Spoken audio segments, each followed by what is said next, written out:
उत्कल गौरव मधुसूदन दासंकर जन्मपीठ सत्यभामापुर केवल मधुबाबूंकर ये जन्ममाटी नुहे, यह प्रत्येक ओडियांक पई एक तीर्थस्थल।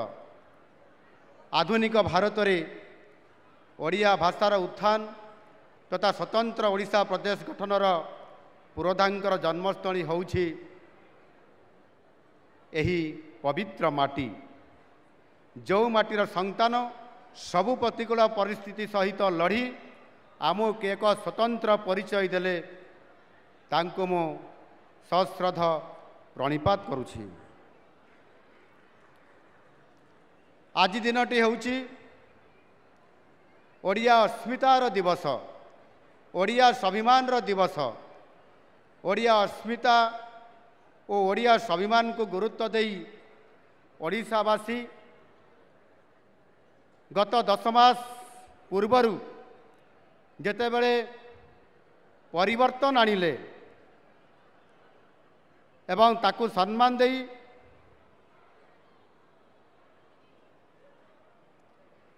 आज आमे स्वतंत्र ओडिशा प्रदेश गठनर मुख्य बिंधाणी मधुबाबू गाँ माटी ओडिशा दिवस पालन करुचु। ये निश्चित भाव में आम समस्तंकर पई अत्यंत भाव में सौभाग्यर ये दिन। स्वतंत्र ओडिशा गठन होई आंदोलन लक्ष्य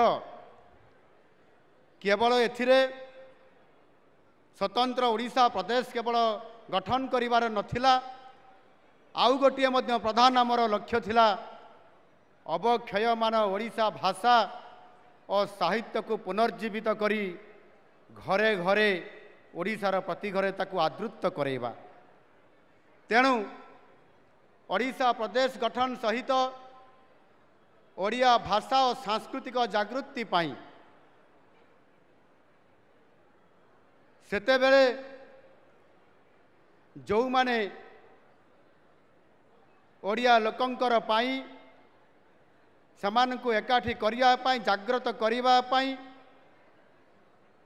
जो लेखनी माध्यम रे आंदोलन चलैथिले समानक भितरे जो पुरोधा थिले स्वभाव कवि गंगाधर मेहेर, कविवर राधानाथ राय, कर्मवीर गौरीशंकर राय, व्यासकवि फकीरमोहन सेनापति एवं आहुरी अनेक।